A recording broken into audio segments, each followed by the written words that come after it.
Talking college sports in the Deep South where college football is king. We want to think that the SEC conference is arguably one of the better conferences in all of college football. I think 64 draft picks from 2019, countless national championships, also a handful of Heisman Trophy winners probably speaks for itself. Also, we want to think the SEC West, man, I love watching the physicality, you know what I'm saying, in the SEC West.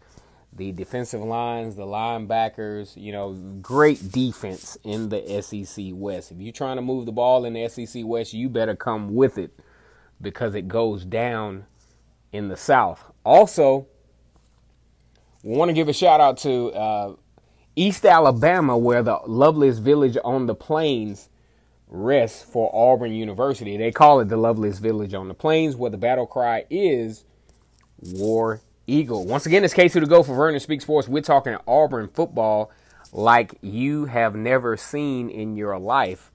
War Eagle. Okay, so we're talking post-spring stuff. Okay, I caught wind of the whole power ranking situation, and that's great for the SEC. We power ranking kind of keep the fans engaged, and of course the power ranking was pretty predictable as to where all the teams sat. But now we fast forward and kind of shift gears over to Auburn, to where it appears that the highly publicized quarterback battle is starting to narrow down. Of course, a couple of weeks ago, ESPN mentioned the quarterback battle at Auburn as one of the top in the country. And if you think about it, it should have been. You have one of the top quarterbacks out of the recruiting class in Bo Nix. You have Joey Gatewood, who was highly touted during his recruitment. Cord Sandberg, if he would have come out and played football outright, he was actually recruited by Auburn, committed to Mississippi State.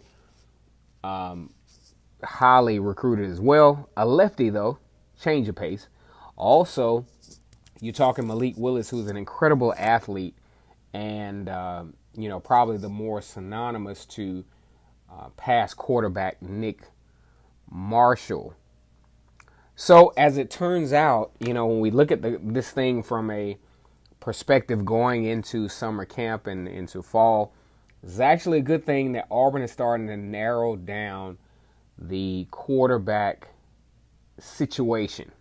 Okay, so as it comes out, Joey Gatewood and Bo Nix will be literally going head to head as to who will lead the Tigers going into the Advocare Classic.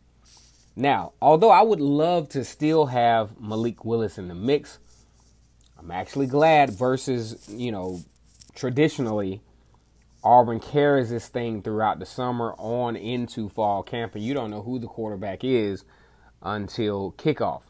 This is something that Gus Malzahn has to improve on. He has to improve on knowing where he stands going into summer practice, because it's going to be very important to have this in place.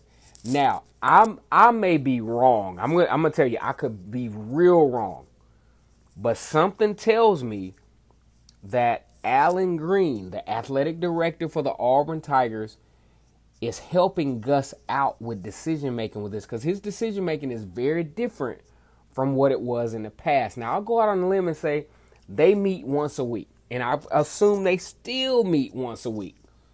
And Alan Green is probably saying, hey, look, I understand you have a 4-rotation quarterback battle going, but you need to narrow this thing down, okay? And that's why Gus is like, hey, we've narrowed this thing down between me, Kenny Dillingham, Cody Burns, whoever else is involved, Carnell Williams. We've narrowed this thing down to 2 guys that we feel can help lead this football team. I think it's a great decision. I don't agree with this decision because I like Malik Willis. But at the same time, you want to get some solidarity going into fall practice so you can move forward with planning for the Advocare Classic. Now, when we talk about the 2 quarterbacks involved, in my honest opinion, I think it's Joey Gatewood's job to lose. First of all, he's the most physical. He's the most experienced. He's been in the system for a little bit. I think he can take on the the rigors of the SEC as far as a durability standpoint. War Eagle. But Bo Nix, I liked him though because he can make all the throws on the field. He has great decision making for a true freshman quarterback. I mean, this dude got off the school bus and was ready to take on the reins at Auburn University. So Auburn is in a very good position as far as the quarterback position goes. I think if it were me to choose the starter, I'm big on Joey Gatewood. You know what I'm saying? I of course, from the spring game, he didn't do particularly well on the deep throw. That's something he can work on. And plus, you got to remember, though, when you're doing the run-pass option and teams, in the spring game, there's no contact with the quarterback. So he really couldn't deviate or couldn't scheme to where the deep pass would be available. Okay, so we got to watch out for that. But either way, I really like what Gus Malzahn and his staff is doing, and it shows the maturity of Gus Malzahn going into the 2019 season, in that he can narrow a very difficult, decision down. So that's where we're at. You know what I'm saying? I think Auburn is in a very good position, very talented, problem to have at the quarterback position.